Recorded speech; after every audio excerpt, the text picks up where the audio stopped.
यात्रा के साथ भागवत कथा का शुभारंभ हुआ। ये भागवत कथा 1 जनवरी से 7 जनवरी तक संपन्न होगी।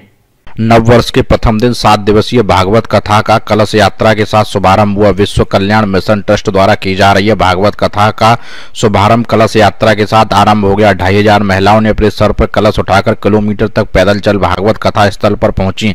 ऐसा लग रहा था कि रोहता ग्वालियर रोड स्थित पूरा वृंदावन हो गया। कथावाचक संत चिन्मयानंद बापू महाराज ने कहा कि 1 जनवरी से 7 जनवरी तक रोहता स्थित PS गार्डन में भागवत कथा का भव्य आयोजन हो रहा है, जिसका आज शुभारंभ कलश यात्रा के साथ हुआ है, जिसमें 2500 महिलाओं ने कलश उठाकर बापू जी ने सभी शहर के लोगों से अपील की वह PS गार्डन में भागवत का रसपान करने के लिए सभी को निमंत्रण भी दिया।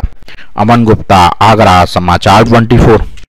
उधर हो जाना, जब उधर भी आराम हो रहा है, क्या कहना उधर हो जा। सर्वप्रथम जय जय श्री राधे।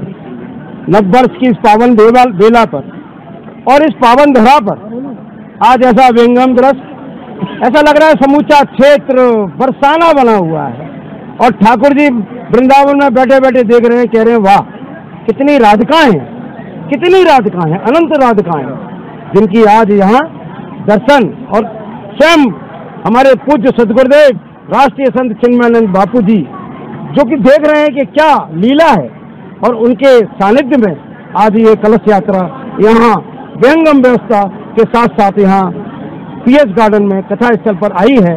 और हजारों महिलाओं ने राधे राधे राधे राधे कर और इस कलश यात्रा को पूरा किया है।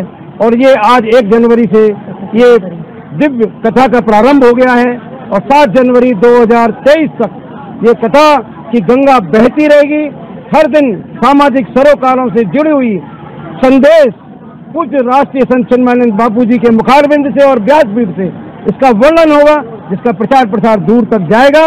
सबसे बड़ी बात यह है, मैं आप सभी से एक चैनलों के माध्यम से प्रार्थना कर रहा हूं कि अपने बच्चों को संस्कार के लिए और अपने बच्चों को इस सनातन धर्म में डेली लाएं, इस यज्ञ में डेली लाएं, जिससे कि बच्चों में अच्छे संस्कार, अच्छी शिक्षा और इस भागवत कथा का लीला का वर्णन बच्चों को जानने के लिए मिले, सुनने के लिए मिले। इसलिए आप बच्चों को जरूर लाएं।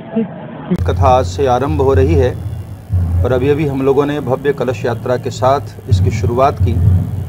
किसी भी कार्यक्रम के पूर्व सौभाग्यवती स्त्रियां सिर पर जल भरा हुआ कलश लेकर चलती हैं तो अत्यंत शुभ और शगुन माना जाता है।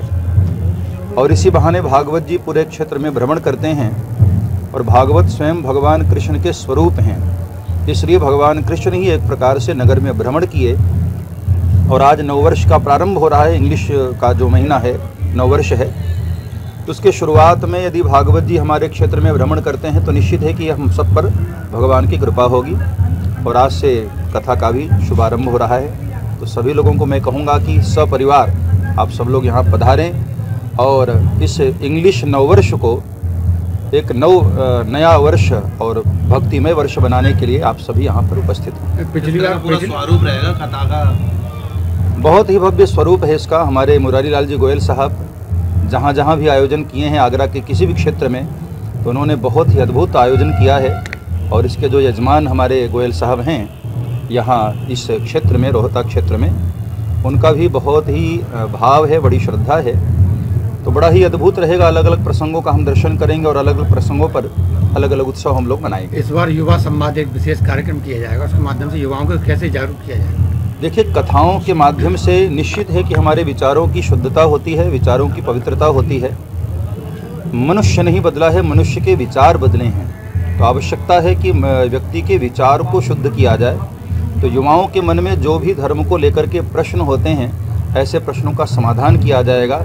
इसलिए खुला निमंत्रण है सभी युवाओं को, किसी भी क्षेत्र के रहने वाले हों, वो आएँ और अपने मन के समाधान को प्राप्त करके सनातन धर्म के साथ जुड़ें और अपने जीवन को भी धन्य करें।